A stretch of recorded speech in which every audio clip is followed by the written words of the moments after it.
What does it actually cost to see a doctor in Vietnam when you don't have much money?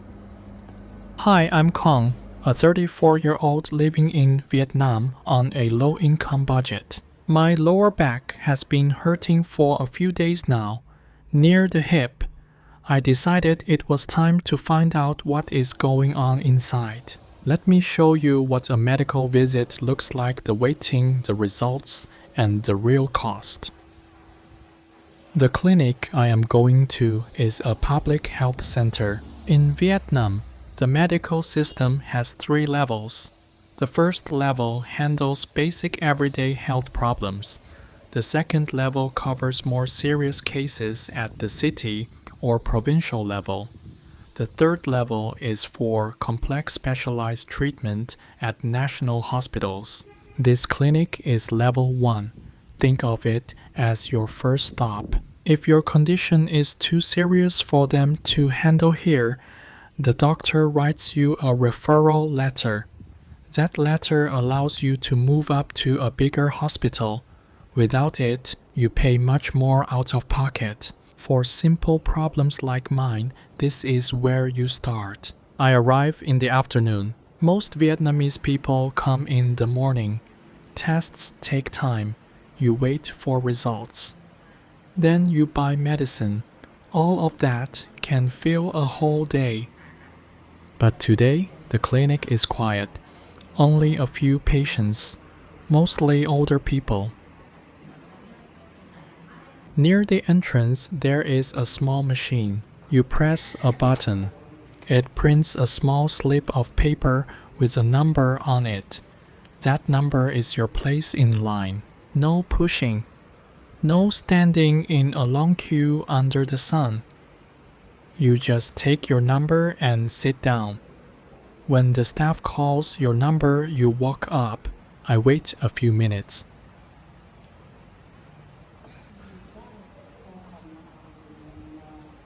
Then I hear my number. The receptionist asks me to buy a medical record booklet first. It costs 5,000 Vietnamese dong. That is about 20 cents. She hands me the booklet. I write down my full name, date of birth, and home address on the first page. Then she asks for 2 things: my national ID card and my social insurance number. In Vietnam, your social insurance number is linked to your health insurance. Without it, you pay the full price yourself. I hand her both. She types something into the computer. A few seconds later, registration is complete. I am holding number 13. The receptionist tells me to go to room P112. This is my first time here. I walk slowly down the hallway, checking the signs on each door. The corridor is narrow. The walls are plain. A few plastic chairs line the sides. I find the room. The door is half open. 2 people are already waiting outside. An elderly man, an elderly woman, both older than my mother. I step back.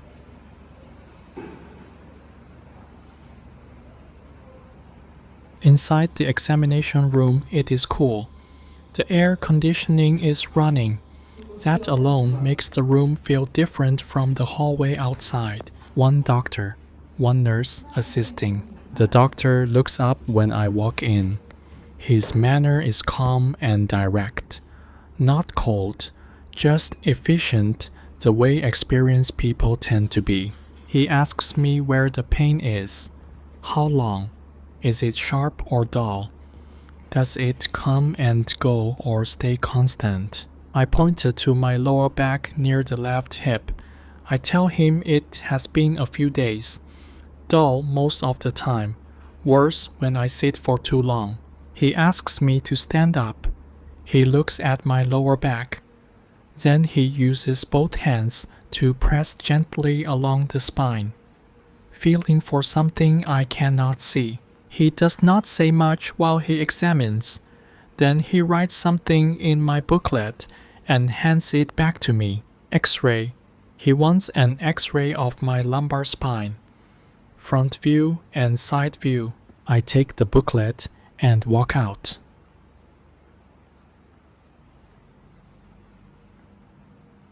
The X-ray room is right next door. Before I even open the door, I see the sign on the wall. Yellow background, black text. Radiation warning area. Next to it, a safety notice lists the rules for anyone entering. I push the door open carefully.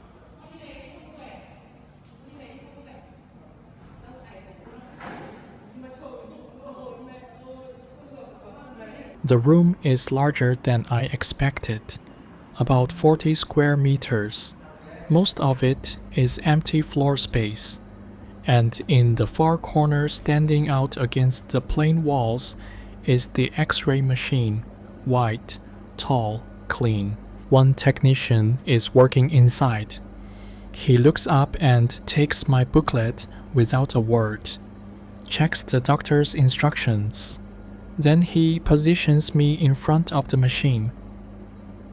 He tells me to wait outside, 5 minutes for the images to print. I sit down on a plastic chair in the hallway. The room is warm out here. My heart is beating faster than it should be. Not from the radiation, from not knowing. You can prepare yourself for a lot of things in life. Waiting for a result is not one of them. When was the last time you sat somewhere, waiting for news about your own body? Did you have to wait long?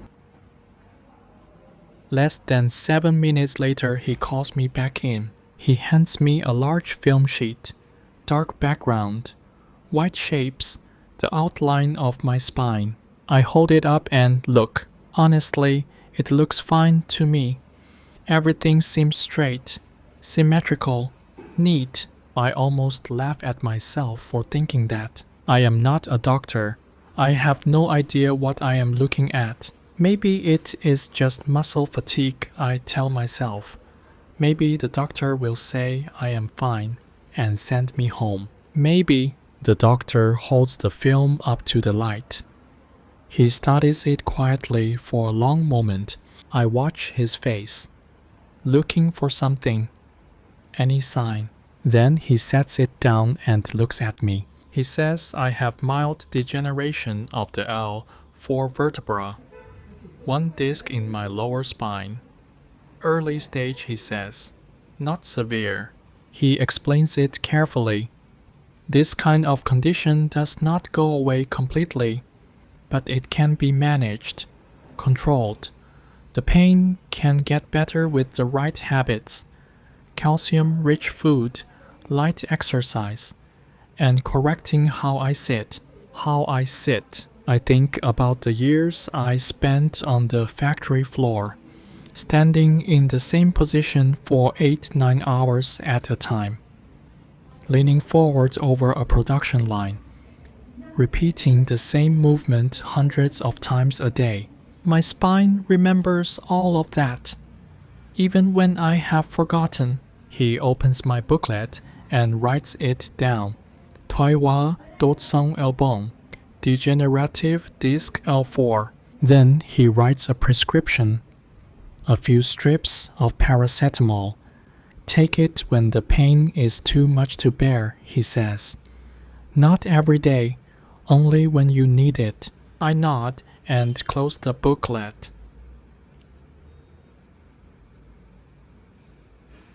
Before I leave, the staff hands me a printed cost summary. Are you curious how much all of this actually cost? Let me show you. The sheet has my full name, home address, and social insurance number printed at the top. Below that, one line stands out immediately. Coverage rate 100%. That means my health insurance through Vietnam's social insurance system will cover everything today. Every single item. Here is the breakdown. General outpatient consultation, 36,500 dong. Lumbar spine, X-ray, 105,300 dong. Medication free 680 dong. Total 145,480 Vietnamese dong. That is approximately 5.6 US dollars. I pay nothing out of pocket today. 0. For context, $5.6 is roughly what 1 kilogram of pork costs at the market near my house. With that amount of meat, my mother and I can eat for about 3 days. The X-ray alone, if I had paid without insurance, would have cost more than a full day of food budget. For many people like me, this number matters more than it might seem from the outside. A low-income worker in Vietnam does not always have savings set aside for unexpected medical visits. When your back starts hurting and you are not sure why, the fear is not only about the diagnosis. It is also about the bill. Health insurance does not fix everything. It does not make the pain go away. It does not change the diagnosis, but it removes one layer of worry on a day when you already have enough to think about. In Vietnam, every worker who pays into the social insurance system receives health coverage. The more consistently you contribute, the more protection you have. For workers like me, it is one of the few systems that genuinely helps. Is it the same in your country? Do you have a system that covers medical costs for lower-income workers? Or do people mostly pay out of pocket? The insurance pharmacy turns out to be right next to the X-ray room, the same hallway I had just come from. A woman steps up to the door just as I arrive. She looks like she is in a hurry. I step aside and let her go first. Inside, one staff member is working at the counter. She checks my booklet, turns to the shelf behind her, and comes back with 2 strips of white tablets. Hapacol, acetaminophen 500 milligrams.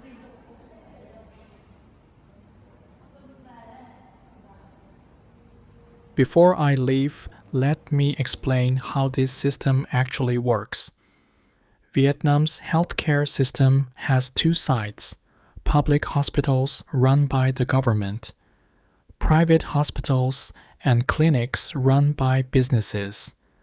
Today, I used the public side. Within the public system, there are 3 levels. Level 1 is the local clinic, like the one I visited today. It handles common straightforward health problems.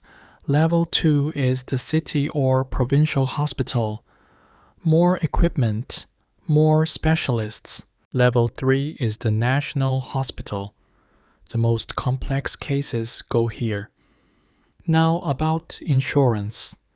Every Vietnamese citizen who works and contributes to the social insurance system receives a unique insurance number.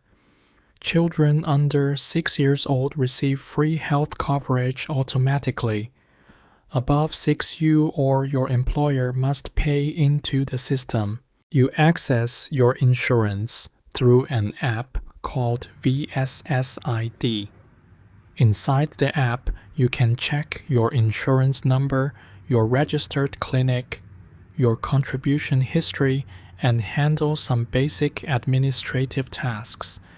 If you do not have a smartphone, your national ID card works as your insurance card.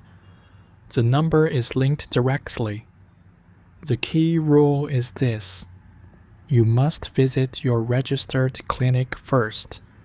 That is called visiting within your assigned level. Do that, and insurance covers 100% of the cost. Skip that step and go directly to a higher level hospital without a referral, and you pay a much larger share yourself. Simple system, but you have to know how it works. Before walking out, I stop at the restroom. I will be honest. I expected the worst. Old public hospitals in Vietnam have a reputation. Crowded hallways, long waits, and bathrooms that you try not to think about too much. But this one is clean. Dry floor, no smell, paper in the dispenser. I walk out of the building into the afternoon heat, 1.5 hours, to find out that my spine has already started to wear down. Back at the apartment, I lie down for a while. The lower back pain is still there. Dull, persistent, the kind that makes it hard to find a comfortable position no matter how you shift. But resting too long is not something I can afford today. Not in the way I would like to mean that word. I have deliveries to make. I am a freelance delivery rider. No fixed hours. No fixed salary. You write, you earn. You stop, you don't. I get up, splash some water on my face, and head back out. The building I live in is social housing, built for people with low incomes, government subsidized. Look around the parking area and you will not see many cars, mostly motorbikes, some bicycles, a few electric scooters held together with optimism and old tape. My mother and I share our unit with one other person. 3 people, 1 apartment. The rent is $135 a month. That sounds low by most standards, but for 2 people earning what we earn, it takes up almost 1/4 of our combined monthly income. In the city, even affordable housing asks a lot.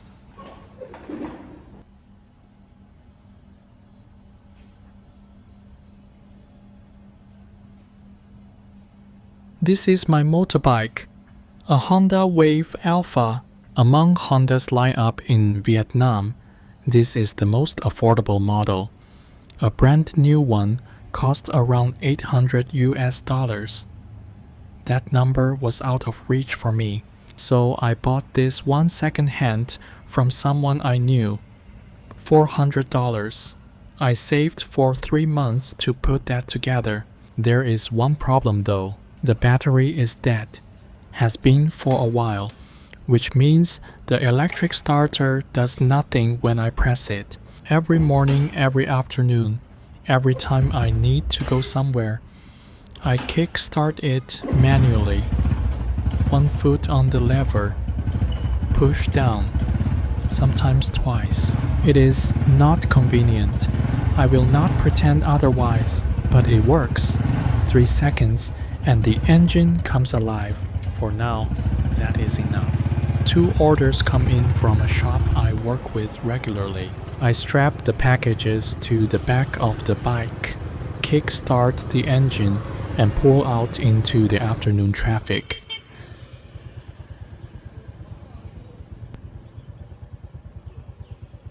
On the way back from the second delivery, I pass a small park. I slow down without really planning to. I park the bike and walk in. Near the edge of the park, there is a row of public exercise equipment. Simple metal frames, worn from years of daily use. One of them is a spinal stretching bar, a horizontal rail you hold and let your body hang or lean back against to decompress the spine. The doctor mentioned something like this: light movement, gentle stretching, do not stay still. For many people like me, a public park is the only gym membership we can afford. Free equipment, fresh air, no one checking if you are doing it right. That is not a bad deal.